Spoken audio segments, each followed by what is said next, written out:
নমস্কার বন্ধুরা, Bhadreswar study centre চ্যানেলে তোমাদের স্বাগতম। তোমাদের জন্য দারুণ একটি সুখবর, রেলওয়ে রিক্রুটমেন্ট 2025-এ একটি নতুন নিয়োগ বিজ্ঞপ্তি প্রকাশিত হয়েছে। একদম নিউ নোটিফিকেশন রিলিজ হয়েছে, যেটা আজকেই কিন্তু তোমাদের প্রকাশিত হয়েছে। একদম লেটেস্ট আপডেট তোমাদের কাছে। এখানে তোমাদের আবেদন করতে গেলে তোমাদের যোগ্যতা যেটি প্রয়োজন সেটা হচ্ছে মাধ্যমিক পাস যোগ্যতা প্রয়োজন, শিক্ষাগত যোগ্যতা হচ্ছে মাধ্যমিক তোমাদের প্রয়োজন, এবং যারা মেল ফিমেল প্রতিটি প্রার্থীরাই কিন্তু আবেদন করতে পারবে। 23 জেলার প্রতিটি জেলার প্রার্থীরাই কিন্তু তোমরা এখানে আবেদন করতে পারবে। যারা যারা আদার স্টেট থেকে যারা এই ভিডিওটা দেখছো তারাও কিন্তু এখানে আবেদন করতে পারে। এখানে প্রত্যেক রাজ্যের প্রার্থীরা আবেদন করতে পারবে। সম্পূর্ণ গুরুত্বপূর্ণ তথ্য তোমাদের কাছে তুলে ধরবো। তোমরা অবশ্যই কিন্তু তোমরা কোন জেলা থেকে আমার এই ভিডিওটা দেখছো অবশ্যই তোমাদের জেলার নাম কিন্তু কমেন্টে জানাবে। এরকমই গুরুত্বপূর্ণ আপডেট প্রতিনিয়ত পাওয়ার জন্য অবশ্যই চ্যানেলটাকে সাবস্ক্রাইব করে রাখবে, বেল আইকনটাকে অল করে রাখবে। তো চলো পিডিএফটা ওপেন করে নিচ্ছি। তো নোটিফিকেশনটা আমি ওপেন করে নিয়েছি। এখানে তোমরা যারা যারা আবেদন করবে তোমাদের যে সিলেকশন হবে সেটা হচ্ছে ডকুমেন্ট ভেরিফিকেশনের মাধ্যমে। অর্থাৎ তুমি ডিভিতে যে তোমাদের ডকুমেন্টসগুলো তুমি আবেদন করার সময় মানে অনলাইন ফর্ম ফিল আপ করার সময় যেগুলো তুমি ইনপুট করেছিলে সেগুলোই কিন্তু তোমাকে নিয়ে যেতে হবে। ঠিক আছে, এবার তোমাদের কি কি ডকুমেন্টসে লাগছে সেটা তোমাদের বলি। যেমন হচ্ছে তোমাদের ডেট অফ বার্থের সার্টিফিকেট, সেটা কিন্তু তোমাদের লাগবে, অথবা তুমি মাধ্যমিকের অ্যাডমিট কার্ড, ঠিক আছে, মাধ্যমিকের অ্যাডমিট কার্ড বা মাধ্যমিকের সার্টিফিকেট যেখানে তোমাদের ডেট অফ বার্থ মেনশন করা আছে। এবার হচ্ছে এডুকেশন কোয়ালিফিকেশন, যেখানে তুমি চাইলে তুমি মাধ্যমিক দিয়েও শুরু করতে পারো, অথবা তুমি চাইলে কিন্তু হায়ার কোয়ালিফিকেশনও তুমি দিতে পারো।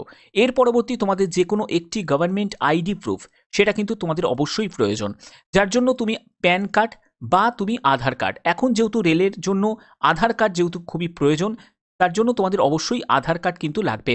যাদের আধার কার্ড নেই তারা অবশ্যই তোমাদের যে এনরোলমেন্ট যে নাম্বারটা সেটা কিন্তু তোমাদের প্রয়োজন হবে। ঠিক আছে, আচ্ছা, এছাড়া তোমাদের যেটা লাগবে সেটা হচ্ছে কাস্ট সার্টিফিকেট লাগবে। যারা যে কাস্ট থেকে বিলং করছো মানে এসসি, এসটি, তারপরে পিডাব্লিউবিডি, ওবিসি, ইডাব্লিউএস, তো তোমাদের অবশ্যই কিন্তু কাস্ট সার্টিফিকেট রেডি রাখতে হবে। অর্থাৎ এই সব ডকুমেন্টসগুলো কিন্তু খুবই প্রয়োজন আবেদন করতে গেলে। না হলে কিন্তু তোমাদের যখন তোমাদের ডিবি হবে তখনও সমস্যা হবে, এবং আবেদন করার সময় যদি তুমি কোনো ভুল ডেটা ইনপুট করো তাহলে কিন্তু সেই আবেদন তোমাদের সরাসরি রিজেক্ট হয়ে যাবে। এই জায়গাটা কিন্তু অবশ্যই তোমাকে মাথায় রাখতে হবে। তো দেখো, এই যে নিয়োগটি তোমাদের করা হচ্ছে সেটা হচ্ছে নর্থ ইস্টার্ন রেলওয়ের তরফ থেকে indianrailway.government.in তোমরা দেখতে পাচ্ছ। এখানে আবেদন করতে গেলে সম্পূর্ণ আলাদাভাবে তোমাদের আবেদন করতে হবে, যেখানে SMS এবং মেল আইডি তোমাকে কিন্তু ইনপুট করতে হবে। তোমাদের যে ডেট, তোমাদের ডিভির জন্য ডেট, সেগুলো তোমার যে সিলেকশন হয়েছে, তুমি যে ফাইনাল মেরিটে তুমি যে জায়গা পেয়েছো, সেগুলো কিন্তু সবই জানতে পারবে তোমাদের SMS এবং মেলের মাধ্যমে। তার জন্য অবশ্যই সেটাকে ভ্যালিড তোমাকে ইনপুট করতে হবে। ওকে, আচ্ছা, এর পরবর্তী তোমাদের কি কি বলা হচ্ছে আমরা সেই ব্যাপারটা আমরা জানবো। এখানে দেখো তোমাদের মোড অফ সিলেকশন, আমি যদি মোড অফ সিলেকশনের জায়গাটা যদি যাই, এখানে সিলেক্টেড যে এলিজিবল ক্যান্ডিডেট, অর্থাৎ প্রথমত তোমাদের যেটা হবে সেটা হচ্ছে ডকুমেন্ট তোমাদের স্ক্রুটিনি করা হবে।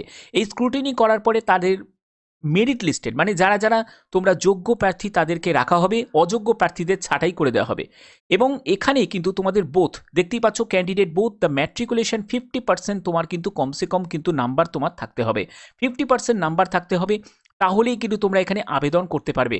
এবং ডিভির জন্য তোমরা উপস্থিত হবে তখনই যখন তোমাদের লিস্টে তোমার নাম থাকবে। এখানে দেখো তোমাদের প্রসেসিং ফিস হিসাবে যেটা লাগবে সেটা 100 টাকা মতো লাগবে। এই 100 টাকা আবেদন মূল্য কারা দেবে? যারা ইউআর ক্যান্ডিডেট, যারা ইডাব্লিউএস ক্যান্ডিডেট এবং যারা ওবিসি ক্যান্ডিডেট তাদের দিতে হবে। অবশ্যই যারা মেল ক্যান্ডিডেট তাদের দিতে হবে। তুমি যদি একজন ফিমেল ক্যান্ডিডেট হয়ে থাকো, দেখো তোমাদের এখানে কিন্তু মেনশন করা আছে, তুমি যদি একজন ফিমেল ক্যান্ডিডেট হয়ে থাকো, তুমি যদি একজন ফিমেল ক্যান্ডিডেট হয়ে থাকো, তুমি যদি একজন এসসি এসটি ক্যান্ডিডেট হয়ে থাকো, তোমার কিন্তু কোনো রকম আবেদন মূল্য দিতে লাগবে না। এবার দেখো তোমাদের আবেদন 24শে জানুয়ারি 2025 থেকে তোমাদের আবেদন শুরু হয়েছে, এবং তোমাদের আবেদনের শেষ তারিখ হচ্ছে 23শে ফেব্রুয়ারি 2025 হচ্ছে তোমাদের আবেদনের শেষ তারিখ। এখানে তোমরা দেখতে পাচ্ছ অফিসিয়াল ওয়েবসাইট, এর লিঙ্ক আমি ডেসক্রিপশনে দিয়ে দেবো। এখানে হি সি অর্থাৎ ছেলে মেয়ে উভয় প্রার্থীরাই কিন্তু অ্যাপ্লাই করতে পারবে। এখানে যে সিলেক্টেড ক্যান্ডিডেট তাদেরকে ডকুমেন্ট ভেরিফিকেশনে ডাকা হবে। দেখতেই পাচ্ছ ডকুমেন্ট ভেরিফিকেশানে যারা যারা সিলেক্টেড হবে তাদেরকে কিন্তু ডকুমেন্ট ভেরিফিকেশানের জন্য ডাকা হবে। এখানে সম্পূর্ণ ব্যাপারটা ক্লিয়ার করা আছে। এবং এই যে ডিভি যেখানে হবে সেই ডিভির জন্য বলছে অথরাইজ যে মেডিকেল অফিসারের কাছ থেকে কিন্তু তোমাদের একটি ফরম্যাট তোমরা পাবে, যেটা হচ্ছে মেডিকেল সার্টিফিকেট। সেটা কিন্তু তোমাদের অবশ্যই কিন্তু ক্যারি করতে হবে। যাদের পিডাব্লিউবিডি ক্যাটাগরি থেকে যারা বিলং করছো তাদের কিন্তু অবশ্যই সেই মেডিকেল সার্টিফিকেটটা ক্যারি করতে হবে। এখানে এসেন্সিয়াল কোয়ালিফিকেশান হিসাবে তোমাদের যেটা প্রয়োজন সেটা হচ্ছে 50% তোমার মাধ্যমিকের নাম্বার এবং আইটিআই, এই দুটোকে কম্বাইন করে কিন্তু তোমাদের মেরিট প্রিপেয়ার্ড হবে। এখানে এজ লিমিট যেটি প্রয়োজন সেটা ন্যূনতম 15 বছর এবং ম্যাক্সিমাম 24 বছর। এর মধ্যেও যারা এসসি এসটি আছো তাদের কিন্তু 5 বছর রিল্যাক্সেশন আছে, দেখতেই পাচ্ছ 5 বছর। এবং ওবিসি যারা ক্যান্ডিডেট আছো তারা বয়সে 3 বছর রিল্যাক্সেশন পেয়ে যাবে। এবং এই যে এজ সেটা কিন্তু 24/1/2025 হিসাবে তোমাদের কিন্তু ক্যালকুলেট করতে হবে। এখানে অবশ্যই কিন্তু রিজার্ভেশন যেরকম তোমাদের পার্সেন্টেজে যেরকম থাকে সেরকম কিন্তু তোমাদের এখানে দেওয়া আছে। টোটাল শূন্যপদ হচ্ছে 1104টি মতো টোটাল শূন্যপদ। এখানে দেখতেই পাচ্ছ তোমাদের ক্যারেজ অ্যান্ড ওয়াগন তোমাদের বারাণসী, তারপর দেখো ডিজেল সেড, গোন্ডা, তারপরে লখনৌ জংশন, এইসব বিভিন্ন জায়গায় কিন্তু তোমাদের এই অ্যাপ্রেন্টিসশিপে কিন্তু এই নিয়োগটি করা হচ্ছে। টোটাল শূন্যপদ 1104টি মতো টোটাল শূন্যপদ আছে এবং বেশিরভাগই কিন্তু তোমার সব কিন্তু তোমাদের ওয়ার্কশপ ইউনিটে কিন্তু এই নিয়োগটি করা হচ্ছে। এখানে আবেদনের শেষ তারিখ হচ্ছে 23শে ফেব্রুয়ারি 2025। এর মধ্যে তোমাদের সম্পূর্ণ আবেদন কমপ্লিট করতে হবে, অনলাইন প্রসেসে আবেদন। এবং এইটি তোমাদের অ্যাপ্রেন্টিসশিপের ট্রেনিংয়ের জন্য এই নিয়োগটি করা হচ্ছে। একদম লেটেস্ট আপডেট তোমাদের কাছে প্রোভাইড করলাম। তো আশা করি এই জায়গাগুলো তোমাদের কাছে ক্লিয়ার করতে পেরেছি। এবার তোমাদের অনেকের প্রশ্ন জাগতে পারে যে স্যার অ্যাপ্রেন্টিসশিপ করে আমাদের কি সুযোগ হবে।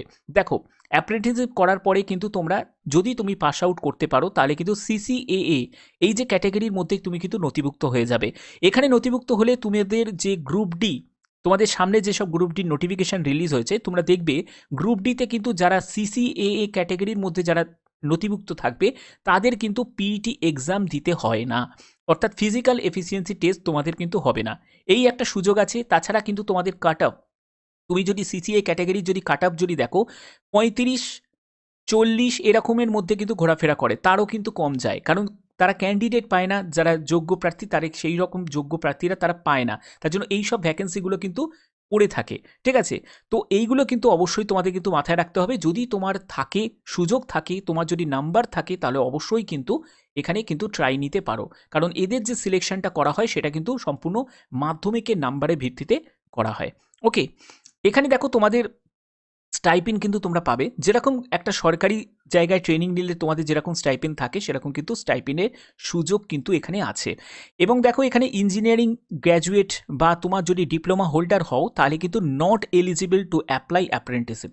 তো অ্যাপ্রেন্টিসশিপের জন্য তারা কিন্তু আবেদন করতে পারবে না। যারা ডিপ্লোমা হোল্ডার মানে পলিটেকনিক ডিপ্লোমা করেছো বা যারা বিটেক করেছো তারা কিন্তু আবেদন করো না, তাহলে কিন্তু রিজেক্ট হয়ে যাবে। এই জায়গাগুলো কিন্তু এখানে ক্লিয়ার করা আছে। বাদবাকি যে কোনো রাজ্য থেকে যে কোনো জেলা থেকে তোমরা কিন্তু অবশ্যই এখানে আবেদন করতে পারো। এখানে দেখো ট্রেনিং অ্যান্ড স্টাইপেন্ডের ব্যাপারটা কিন্তু এখানে উল্লেখ করা আছে, যেরকম সেন্ট্রাল অ্যাপ্রেন্টিসশিপ করলে যেরকম তোমাদের একটা স্টাইপেন্ড তোমরা পাও সেরকম কিন্তু এখানে পাবে। ঠিক আছে, এই ব্যাপারে নিয়ে কোনো সন্দেহ তোমাদের থাকা উচিত নয়। তো আশা করি তোমাদের এই জায়গাটা তোমাদের কাছে ক্লিয়ার করতে পেরেছি। এরকমই গুরুত্বপূর্ণ প্রতিনিয়ত আপডেট পাওয়ার জন্য অবশ্যই চ্যানেলটাকে সাবস্ক্রাইব করে রাখবে, বেল আইকনটাকে অল করে রাখবে। এখনের মতো এটুকুই, টাটা।